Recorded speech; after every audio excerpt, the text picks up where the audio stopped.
Ketika Tuhan ciptakan Elisa dengan Tuhan ciptakan kita, Dia tidak pernah sekali-kali mengurangkan kuasanya untuk sanggup bekerja dalam diri kita. Sebab kita diciptakan oleh Tuhan menjadi man of God. Siapa itu man of God? Seseorang yang punya kemampuan seperti Allah.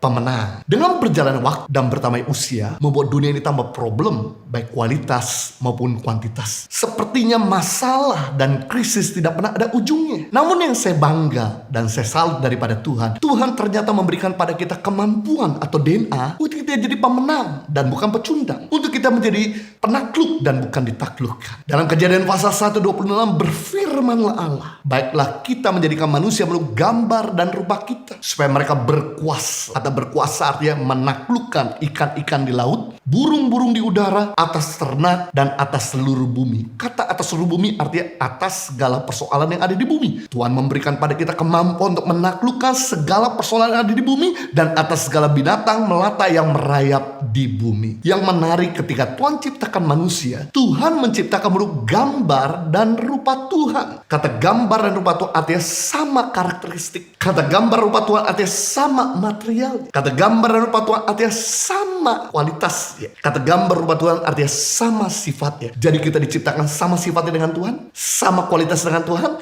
sama karakteristik dengan Tuhan, dan sama materialnya dengan Tuhan. Waktu Tuhan ciptakan Adam, dengan Tuhan ciptakan kita, Tuhan tidak pernah sekali-kali mengurangkan kualitasnya untuk bekerja dalam diri kita. Sama dengan perusahaan multinational, perusahaan mancanegara, ketika mereka bikin satu produk, dengan 10 produk, mereka tidak akan pernah mengurangkan standarisasinya. Perusahaan multinational, ketika mereka bikin satu produk, dengan 1 juta produk, mereka tidak akan pernah sekali-sekali mengurangkan kualitasnya. Kalau perusahaan dunia saja mengerti betapa pentingnya menjaga standarisasi, betapa pentingnya untuk menjaga kualitas, maka hal yang sama ketika Tuhan ciptakan Adam dengan Tuhan ciptakan kita, Dia tidak pernah sekali-kali mengurangkan kualitasnya untuk sanggup bekerja dalam diri kita. Ketika Tuhan ciptakan Daniel dengan Tuhan ciptakan kita, Dia tidak pernah sekali-kali mengurangkan hikmatnya untuk sanggup bekerja dalam diri kita. Ketika Tuhan ciptakan Elisa dengan Tuhan ciptakan kita, Dia tidak pernah sekali-kali mengurangkan kuasanya untuk sanggup bekerja dalam diri kita. Sebab kita diciptakan oleh Tuhan menjadi man of God. Siapa itu man of God? Seseorang yang punya kemampuan seperti Allah. Kata gambar dan rupa Tuhan disederhanakan oleh Paulus dalam Perjanjian Baru dalam 1 Timotius pasal 6 ayat 11, yaitu manusia Allah. Siapa itu man of God atau manusia Allah? Seseorang yang punya kemampuan seperti Allah. Siapa itu man of steel? Seseorang yang punya kemampuan seperti baja. Siapa itu Spider-Man? Seseorang yang punya kemampuan seperti laba-laba. Siapa itu Iron Man?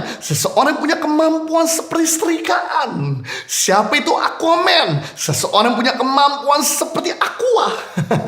Kalau ada orang ngangkat galon Aqua, dialah Aquaman. Tapi semua itu cuma cerita fiction. Itu cuma hasil editan. Tidak pernah terjadi sebenarnya di planet ini. Tapi man of God bukan cerita fiction.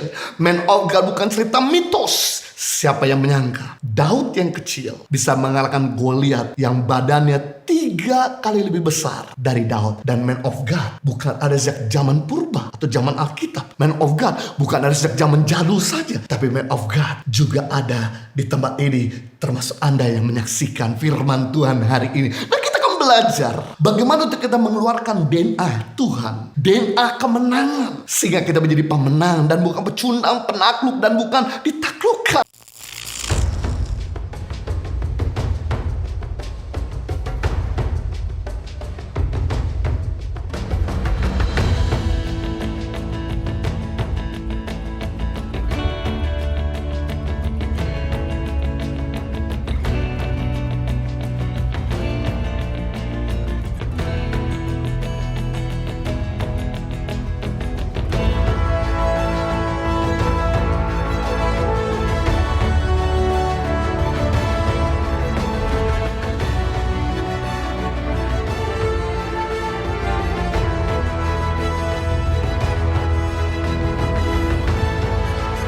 Cerita anak pedalaman dalam meraih mimpi dan mengejar cita-cita bersama Tangan Pengharapan.